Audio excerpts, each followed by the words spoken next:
Ladies and gentlemen, welcome to the Jess plus Scout plus You show, where not only are Scott and I in the house, but so is the one and the only Mia Voss.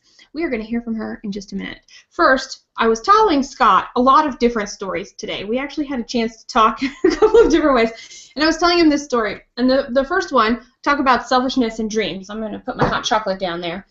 And was the other day, I walked Carter into his preschool, and I came out, and my eyes got so big. They got so big, and I'm like, Karen and Kathy! Those are the people who take the kids out of the cars in the pickup line at the preschool. And I'm like, there's my dream car! And they stopped. What's going on? They're looking around, and they're like, what car is that, you crazy lady? And it happens to be a Ford Raptor. So it's this giant pickup truck that you need a ladder to get up into, and it's white, and it's beautiful, and it's wonderful, and they're looking at me, and they're looking at each other, and they're like, just go buy one. I was like, but then it wouldn't be a dream car now, would it? So, those of you just joining us, this is just the beginning of the Jess plus Scott plus You show. And Scott, how are you doing tonight? Well, I'm actually doing really, really well, and so glad and honored that we have Mia as our, and normally it would be esteemed guests in the panelists, but in just a few minutes we're going to be taking the mantle and handing it over to her so that she would be the esteemed guest host for the show. So I just couldn't be more pleased. I know. The way we've done the point counterpoints this season has been really phenomenal. And we're breaking new ground here, everybody. We are breaking new ground because this is not an interview of Jess and Scott. Oh, no. This is a candid look at our theme for this season with an amazing guest host like Mia. And we couldn't think of anybody else we would want to join us for this particular conversation. Yay, Mia! Thank you, honey. Yay! Look at! I just looked up because it's easier than screen sharing. Like, there's your Raptor. Yes, there it is. And now, there it is. I'm telling you. That is a boy truck. I know. I like how like Ford is just like in these ginormous letters on the grill. And you know what I want? I want it to have pink racing stripes. I want a white one with pink racing stripes down it. Mm-hmm. I think you're going to need like a little collapsible ladder just like to get into. Oh, yeah. No dresses for this girl when I drive that truck. Culottes, baby. That's exactly right. But that's why it's my dream car. I actually physically love the concept of it. It is just not useful in my daily life. And so, a dream, it will remain. Not a bit, because it's got that little cab in the back. You know, you'd have to open the door to get in. Oh, forget it. That'd be awesome. Give the back. Yeah. Yeah. Well, we have a lot. We've had an amazing conversation this season with different people sharing different stories and kind of dancing around or tying different lifestyles and experiences back to the Supreme Unselfishness, Mia. And so what I think we want to accomplish tonight is diving in and having a very candid conversation. What does it mean? I don't know how technical we can get. I saw, Craig Calvert stopped by and shared an amazing brain dump, literally brain. He's some super smarty, about a whole bunch of cognitive stuff, and I love that aspect of how we're wired. And I don't know if we'll get quite that technical, but everybody needs to know Craig to ask him about that more. That's for sure. I gotta look that one up too. I'm just looking through there. Looking through here. So So he was talking about there's another way to look at selfishness, which is from the perception level. Some individuals are cognitively wired based on decisions on how they impact others in an effort to maintain harmony and alignment with values. Others are hardwired to make decisions based on logic. So the logic can be cold, and the harmony can be selfless, even though internally both may be acting selflessly. That's an interesting place to start. It is, and I'm looking at it, and I'm getting like googly eyed. You know, my hold on, it makes me go like this. There it is. Like, wait, what? Martian squeezy head. But I think when I'm pulling from this too, the biggest thing, just to dive into it, because it's time for the percolator. That's our It's song. time Oh, for it's the time for the percolator. percolator. It's time for the percolator. You guys got to know us to know that's our little theme song, me and Jess. I'm being selfish and taking time to talk about your raptor and the percolator. There you go. Uh-huh. That's right. I think the first step to the selfishness too is you do have to just give in to whatever the expectation or the judgment may be of one that you appear cold or selfish, and that it could be misunderstood. That it's you're just being selfish as opposed to putting on your own, that overuse, putting on your own, oxygen mask before helping others kind of thing. Mm-hmm. Show. It's a good one. I love the perspective part, because whether we're analytical or we're more feeler, emotional, I don't think that part matters as much, because I do think in the end we all want to belong. Oh yeah. And that's just elementary, right? That is in our core, and if you don't get that in there first, then you do kind of get confused. You start from that, just the sense of belonging. Mm-hmm. And so, if I'm looking at this, Scott, jump in any time, because I'm gonna, me, I'll just totally take over the conversation. I have so much to say. And then you add me in, and then that's you. The two of you forget that I've got the controls. I've got the switcher here. Oh. So do you know, and I know in addition to a traditional, here's what somebody's personality is and how they might be viewed or view the world, I've always, in the last few years, started to look at things from a different perspective. Do I organize the world with order? Do I organize the world with ideas? Or do I organize the world through behavior? And that I find very interesting, in the sense that if and by the way, I happen to be, right now, and this will change based off of different dynamics, but right now I happen to be more big ideas and then behavior and the least amount of order. And so when I talk to somebody who's really behavior oriented, you hear them say things like, I must do this, I must do that, I must do these things. And somebody who's more order oriented is going to be like, here are the steps I need to take to achieve this, or here are the steps that I need to do to belong, or here are the steps I need to do to whatever. Mm-hmm. And somebody who's a big idea person is just going to be like, la la la, that sounds really good. And I totally... I wish I was more like that, but I certainly aspire to be, for sure. The la la la. But it sounds like that first category, we call that, you just should yourself. Stop shooting yourself. I just should it all over myself. I know, that horrible. Shoulda, woulda, coulda. I wish we never knew about that. So can I'm going to jump in with an example, and I think we talked about this in our pre-green room, but one of the subjects I loved last year was FOMO JOMO, which I love. I think, do you know what both of those are? Tell us just in case somebody's watching doesn't. There's the FOMO, there's the fear of missing out, and that's the biggest thing that probably afflicts anyone who's in social media or is plugged into social media. We think we've all seen a lot of people post on that on Google Plus, of just that, oh my God, I have to be on it all the time if I'm not responding, or I'm going to miss out on something. And that also translates to personal life too, of people that just feel like they've got to go to every party or every networking event or every single thing. That's the fear of missing out. And then there's the JOMO. JOMO is joy of missing out. And that's what my summer was actually last year. I was like, F this, so see how I clean it up for you? Not that I ever F-bomb on my own show. However, the joy of missing out is fantastic, just because you can just, and it takes some practice. I had to do it when I was in Italy, you guys. I had that that second week when I was gone.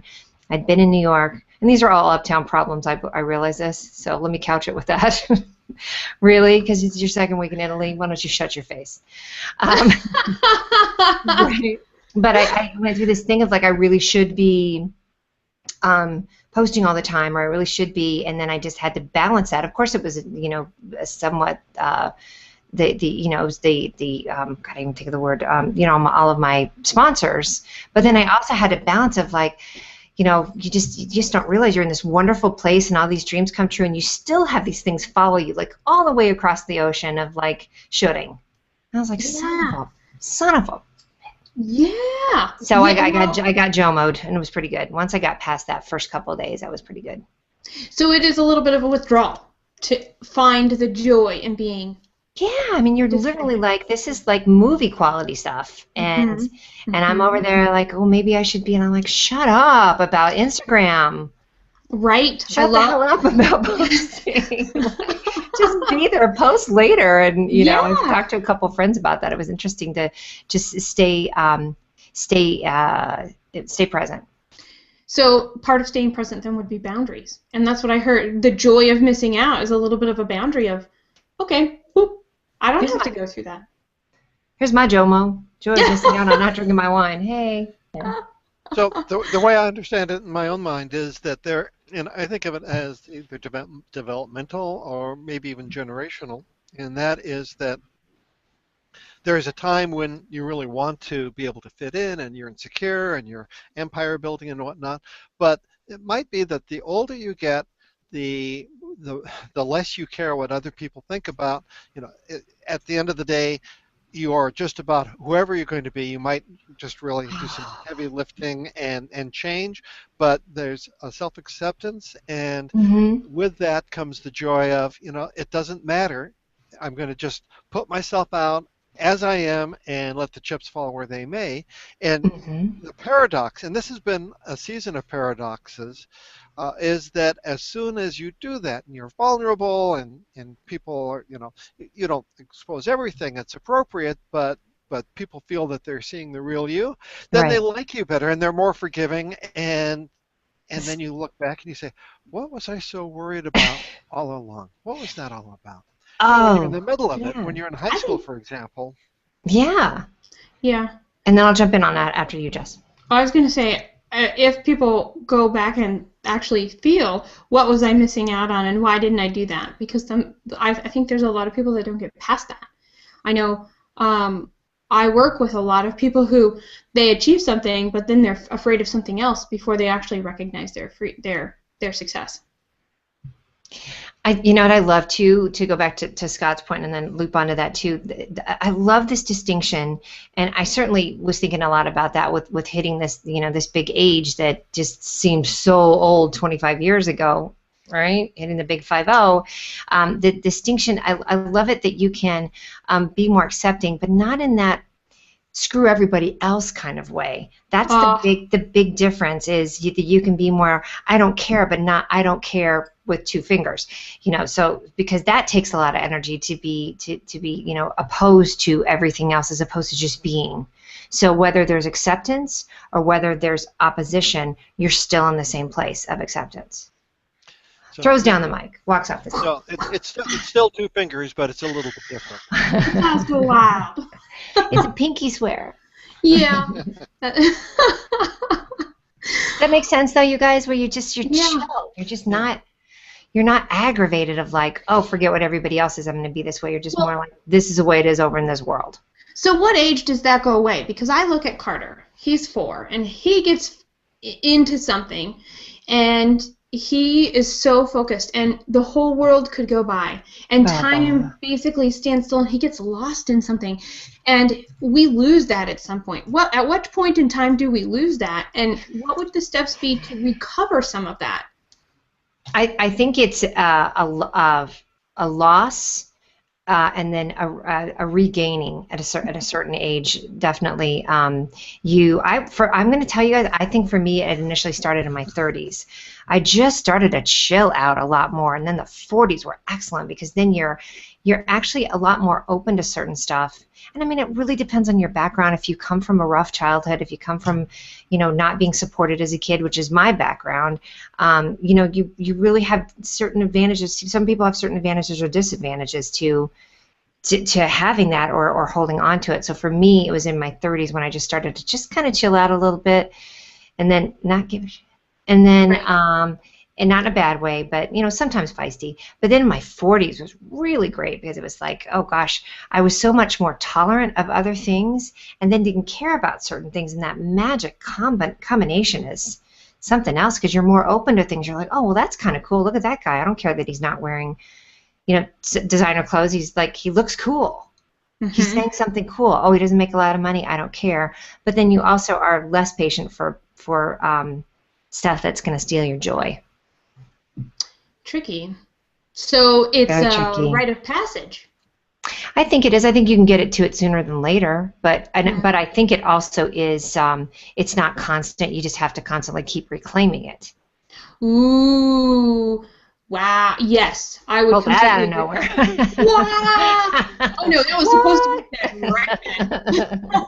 This is why I don't script anything, by the way. People are like, we should do a script. I'm like, hell no, we're not. No, not at all. That's not what this is. The best stuff will not come out until the middle of the conversation. And this is really the first glass of wine, so it's going to get better in the next 20 minutes or whatever. Brilliant. I actually should have brought wine. My coconut chocolate, hot chocolate is really awesome. That sounds pretty awesome, I was going to say. I was splurging today. I got bit on my leg. I apologize if none of yours. And the bugs are out, by the way. Yeah, you had mosquitoes, so that's good. We got a little something. It's raining. Well, it rained for 2 days here. It felt very much like where you are, darlings. Oh, that's so wonderful. It's raining now again. I don't know where it is, if it's raining at Scott's house, because this morning it was not.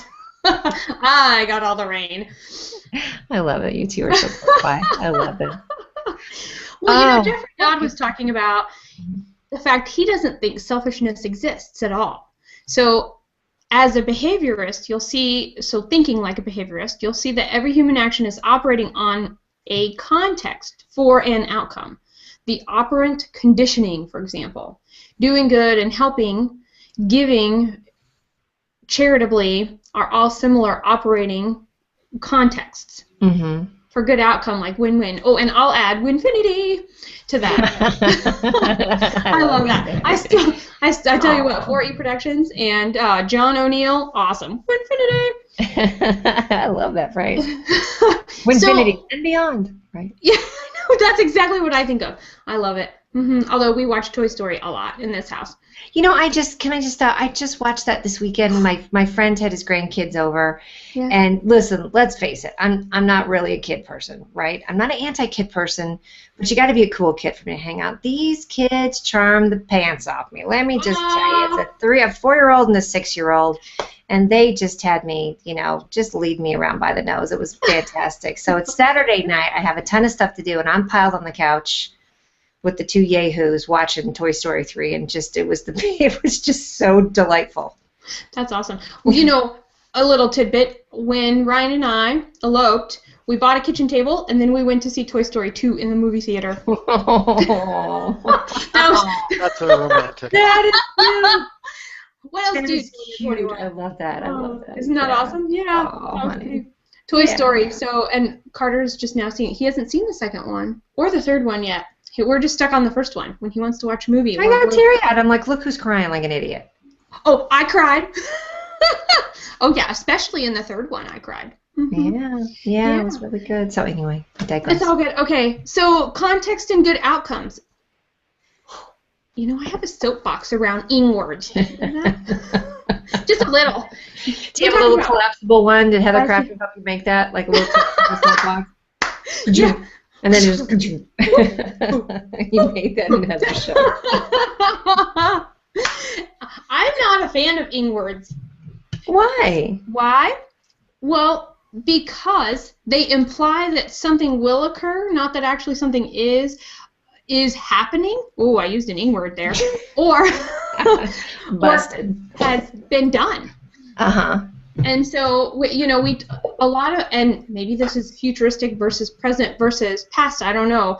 But it's like, okay, so if I'm talking to somebody and all they can talk about is what's coming and how they're doing, well, what's been done? What's are you really doing, right? Are you just talking? Exactly. Yeah, that's right. Let's planning. Talk. Let's keep talking. Yeah. And shout out to my brother Bill Reed is out there. We're planning to plan. Yes, that's right. I'm an act to plan girl. Woo-hoo. Planning to plan. Planning to plan. Oh. I tell you, and that's a big, so ing words, when it comes to boundaries and stuff and actually seeing results from that, I would say one of the most unuseful things a person could do is to start using ing words and thinking about this stuff that needs to get done or that needs to make an impact, because how do we know what our impact could be until we start taking action. Yep. Oh, go ahead, Scott. Your turn. Alan Cohen has a story that he talks about that we're human beings, we're not human becomings. Yes. Although being sound ends in ing, so how's that work for you? Exactly. I know. I'm so conflicted. So I think it's the boundary word is so interesting because now I'm going to totally do that. I'm just going to mess with you. It's the show. It's the game. Drink. Yeah, drink. Yeah, drink. I wish I had that coconut hot chocolate. I think the boundary thing is it definitely is interesting because sometimes it can be sort of more assigned to learning to say no. Being selfish seems like it's more of a problem for females, traditionally. I mean, let's just say it. So sure. I think that, and I like saying it out loud. It's not demonizing anybody. It's just saying it what it is and giving it a name. So perhaps we can kind of move past that and just say, let's everybody rise together and stop saying it's just a male or a female thing. And then it also empowers men to kind of help us too, of like, hey, honey, knock it off, that kind of thing. And then we can also say, hey, honey, knock it off. I'm trying to.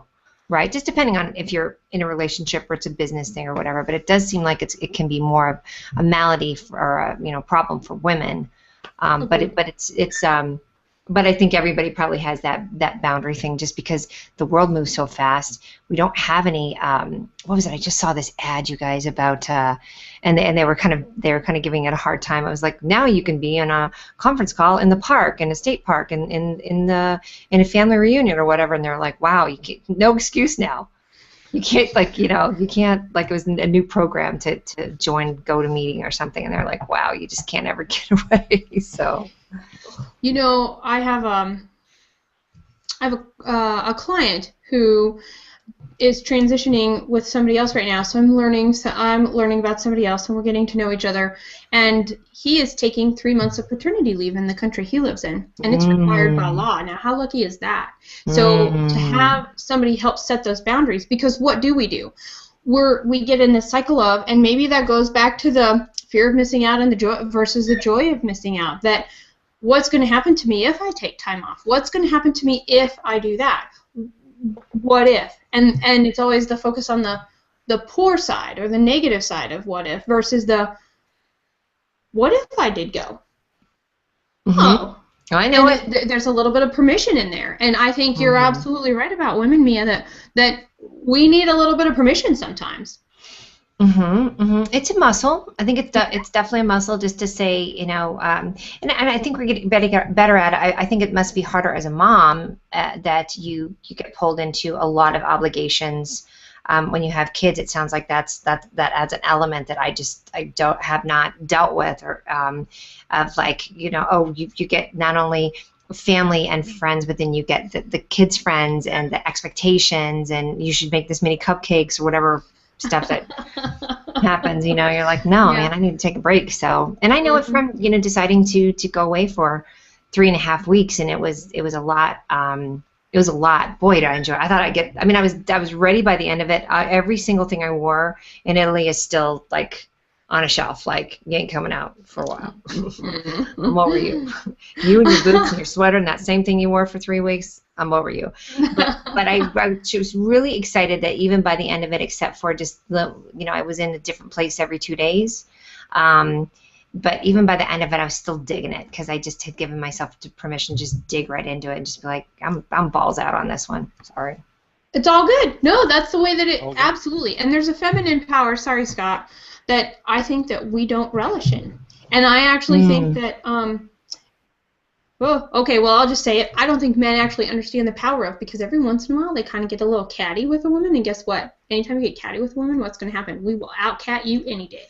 They get the big pan. That's right. Or it's more like one of those big claws with that are like hooks on the end. Just get out of my way. The SWAT.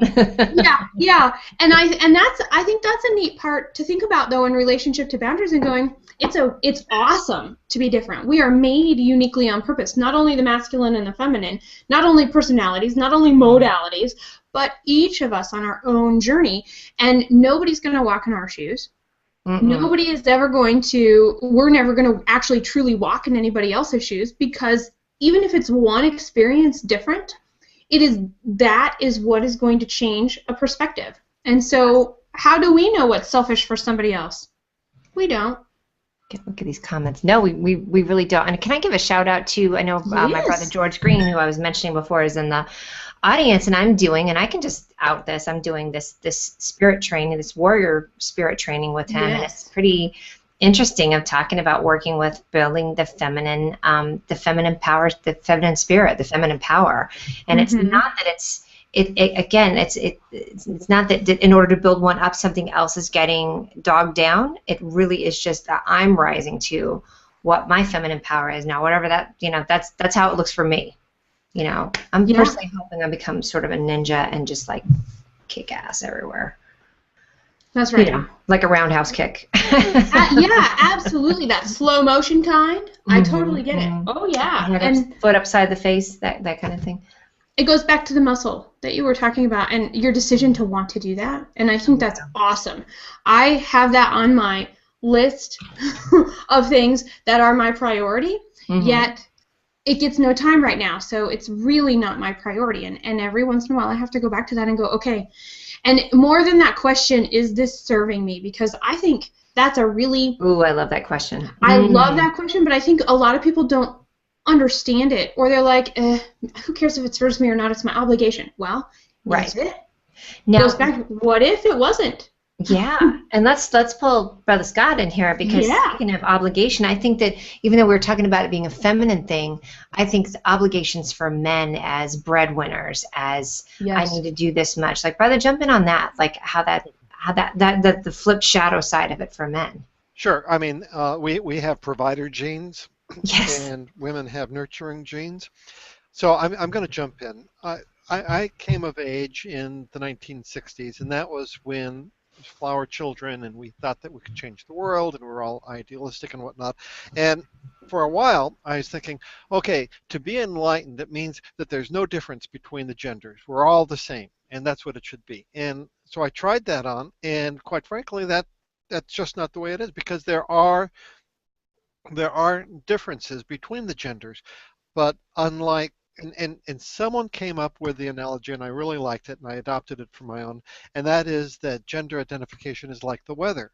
In other words, it's only the tendencies. It tends to be colder in the winter and warmer in the summer, but it snowed on the 4th of July in Billings, Montana, where I grew up. And so people are exactly the same way. They tend to be one way or the other as a statistical probability, but that means there are inherent differences as well. And if you plot it out, it's probably going to end up like a bell curve. So when you talk about the guys primarily being providers, man, if I'm not providing, I feel really terrible.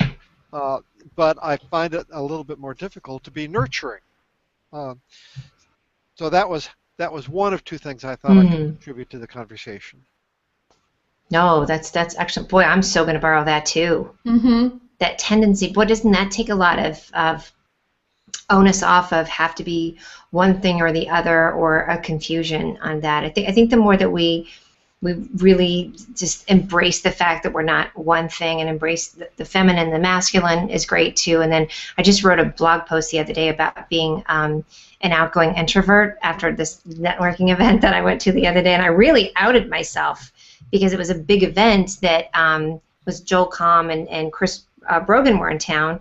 And guess what? By Friday night, I was like, F this. I am exhausted because I'm an outgoing introvert. So by the end of the week, I'm so tired. But I sacked up and went, and it was awesome. I mean, sometimes you really do have to just show up, and then it's great. But it's the same kind of thing. Like, there's these balances of outgoing, introverted, feminine, masculine, and that, like, just that more of a tendency. That's awesome. I'm so going to borrow that too.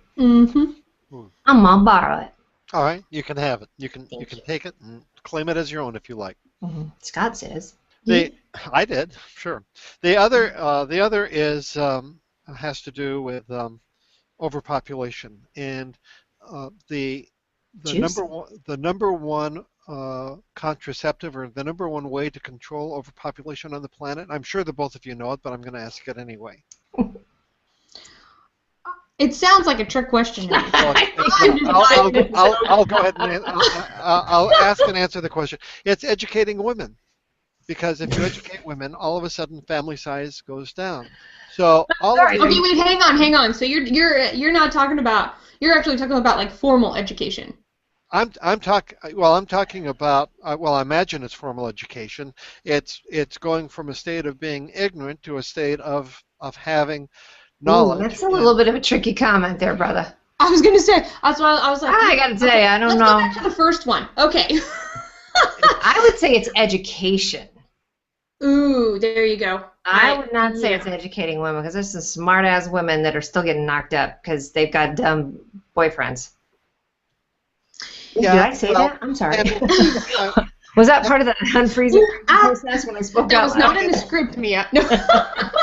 And I guess I'm looking at it worldwide, where there are countries, third world countries, or well, that's religious. I mean, let's face it, like that's more like they're just. So it's more in that context that I'm talking about, in terms of if you educate women, whether if you have them have more than a K through. I'm gonna change this E word, actually. Watch this. Okay. It's not educate, it's empower. Well, yeah. I think one leads to the other. Well, I mean, and I'm saying that because I just recently, who's I interviewing the other day? They were talking about, I had this woman from this company called the Hills of Africa, and they do these tours, but one of the main things that they do is anything that they bring people to, it's crucial that every dollar that they're spending is actually going back into that community, and then that community is more about empowering. So it's not, oh gosh, I'm going to build a school, but it's that when we leave, you have an infrastructure that can empower you. So that's what I'm seeing. It's a tricky word with education, because it just makes it sound like we're stupid. Well, and you know what though? I know you're not though, honey. What if it was more about giving us testing the waters and opening a door, and this could be for anybody really out there, understanding though that we have, whoever learns about desire and they start to desire something and they want to work towards it, more attention and more attention and time goes to it, which leaves less time for other priorities. Ooh, yeah. I can tell you from doing some personal house cleaning lately of either people or situations, like when you really take away these drains, these things that are draining, that aren't serving you. Whether it's a person or a situation or a project, man, you can just jet it out. You can make it happen. Mm-hmm. So I don't know if that's where you're going, but I just got excited about that. Absolutely, that's exactly what was supposed to be said. It's all good. Yeah, well, and I like the concept of that. I was having a conversation the other day, and when I think of selfishness and I think of putting the self first, one of the things that tends to come up when you hear some people speak is that just drop everything and go after your dream. And I like the concept of that, but I also know that I like some good execution though. Well, and I was even thinking in a way that makes sense with the obligations that have been chosen because of past decisions. Right? So if I decide, that was a big sentence. So that was Martian Squeezy Head. I know. So I decided to have a family. Well, that automatically, that's right, exactly. Martian Squeezy Head. I decided to have a family. Well, that choice automatically rearranged some of my priorities, and I have a choice to deprioritize some of the things that I could do. But is that really what I want to do? And if the answer is yes or no, and only each of us has to answer those questions for ourselves.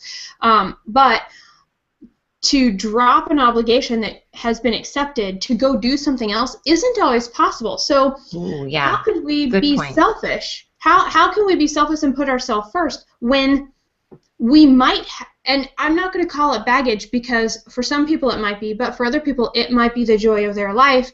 It just happens to be a different joy that is a polar opposite, and one does not get to the other. And so we still have to be able to work towards putting ourselves first and being all in, but we don't have to be all in all the time.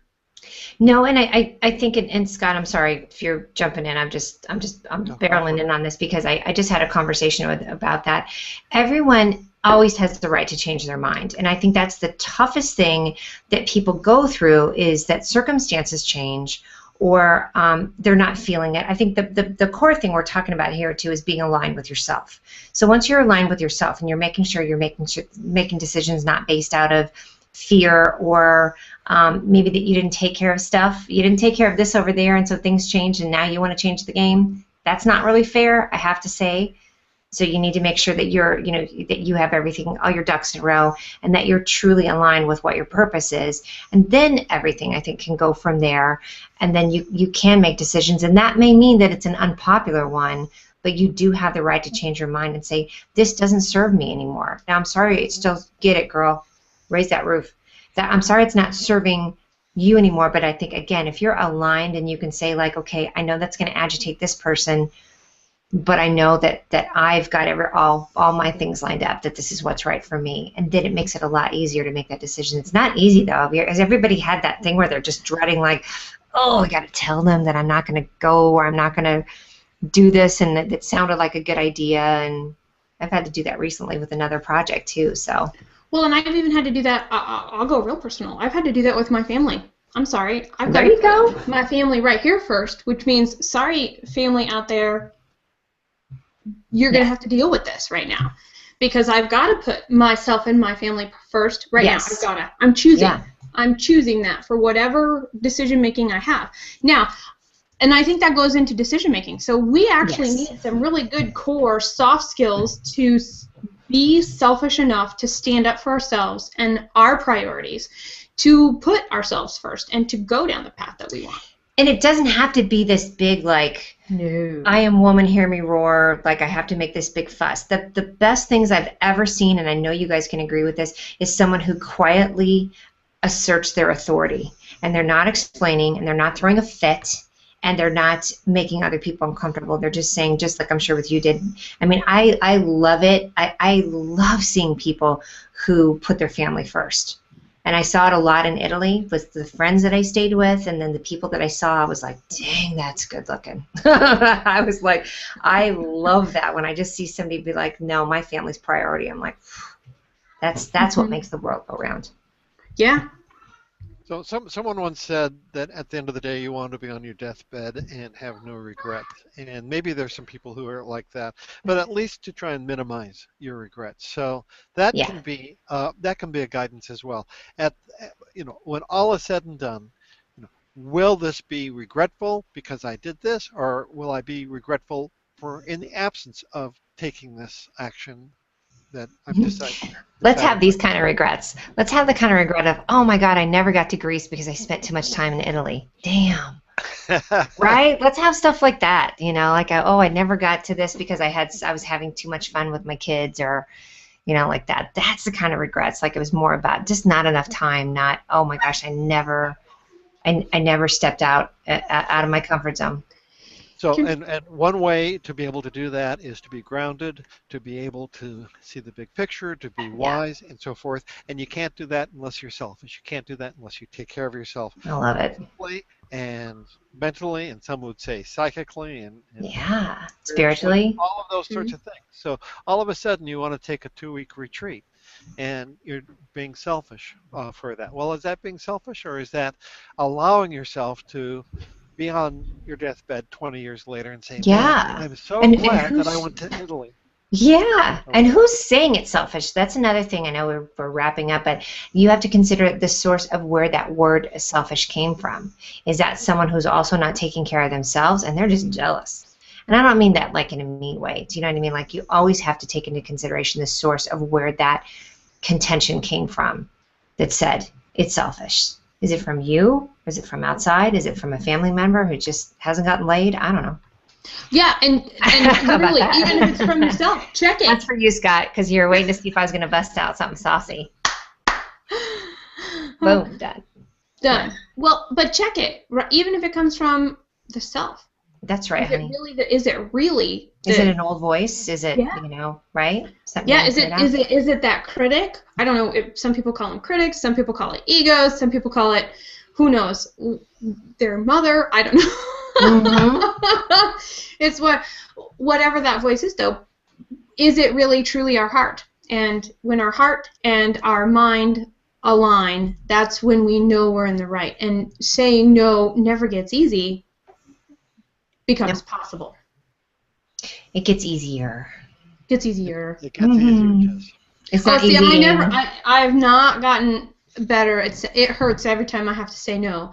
And it hurts every time I have to say to anything, because I want to contribute so much. I want to give my time. I want to be there to see other people shine the brightest that they can. It hurts when I have to say no. So does it get easier? No. But when I am in heart and mind aligned, I know it's right. And the right thing isn't always the easy thing. No. Now, if you're ever having trouble with that, you can give me a buzz, and we'll do a little practice. Okay. And if it's something where you really shouldn't do it, I'll be like, oh, Jess, oh, hell no. And then I'll make you do it. And then you do like this, oh, hell no. Like that. So we'll do a little training. I like that. Okay. The oh hell no. We'll call it the oh hell no show. Oh hell no show. I like that. Okay. Well, that actually was a beautiful, wonderful wrap up to the conversation. So Mia, where can we find you online for anybody watching that might not know who you are? Go to themiaconnect.com. That's it. And then I'm on Google Plus as Mia Voss, and everywhere else the Mia Connect. So got some changes coming up, so stay tuned. I'm changing things up. I'm going to shake it like a snow globe. You heard it here first, guys. That's right. That's right. Mm-hmm. For realsies.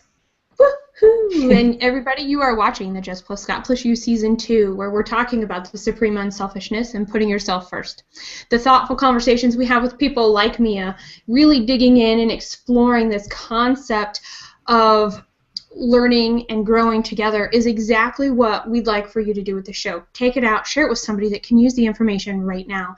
Thank you to Scott from the Scott Treatment, which businesses capture the potential and power of video through post-production. Find out more at thescotttreatment.com. And I'm Jess, Dewell. I work with business leaders that want to be far ahead in the industry, and they want to make some changes and set new standards. So let's connect at jessicadewell.com. And don't forget, sign up and subscribe to the Jess Plus Scott Plus You YouTube channel to always be on top of the latest shows that we have. Thanks for watching, and we'll see you next time. Bye.